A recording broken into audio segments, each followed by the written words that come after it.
ఈరోజు మనం ఆర్డర్ పెట్టిన స్వెట్ షర్ట్ వచ్చింది. ఓపెన్ చేద్దాం పదండి. ఓపెన్ చేసే ముందు ప్లీజ్ ఒకసారి సబ్స్క్రైబ్ కొట్టొచ్చు కదా. అలానే ఇప్పుడు మనం షర్ట్ ఓపెన్ చేసి చూద్దాం. నేనైతే ఇది మీషోలో ఆర్డర్ చేశా. మీకు కావాలంటే కింద లింక్ పెడతా, కావాలంటే తీసుకోండి. ఇద్దండి మన స్వెట్ షర్ట్ రెడ్ కలర్ అనమాట. ఒకసారి ఓపెన్ చేసి చూపిస్తాను.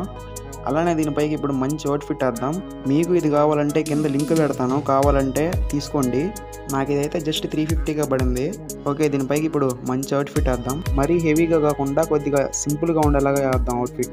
మన దగ్గర ఇప్పుడు 2 ప్యాంట్స్ ఉన్నాయన్నమాట. ఒకటి వైట్ అండ్ రెండోది కార్గో ప్యాంట్. మనం కార్గో ప్యాంట్ వేద్దాం, ఎందుకంటే మనం వేసేది ప్లేన్ స్వెట్ షర్ట్ కాబట్టి దానిపైకి కార్గో ప్యాంట్ వేస్తే అట్రాక్టివ్గా ఉంటుంది. ఓకే, ఇప్పుడు ఆర్డర్ పెట్టిన sweat shirt overall fitting and quality బాగుంది.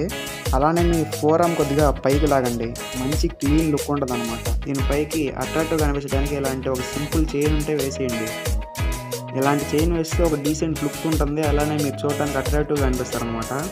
ఈ అవుట్ఫిట్ మొత్తానికి ఒక క్లాసీ లుక్ కోసం ఇలాంటి షూ కూడా వేయండి. సో ఇప్పుడు చెప్పండి, ఓవరాల్ అవుట్ఫిట్ ఎలా ఉందో కామెంట్ చేయండి. అలానే నెక్స్ట్ ఏ అవుట్ఫిట్ ట్రై చేద్దామో కూడా కామెంట్ చేయండి. And thanks for the watching. Take care.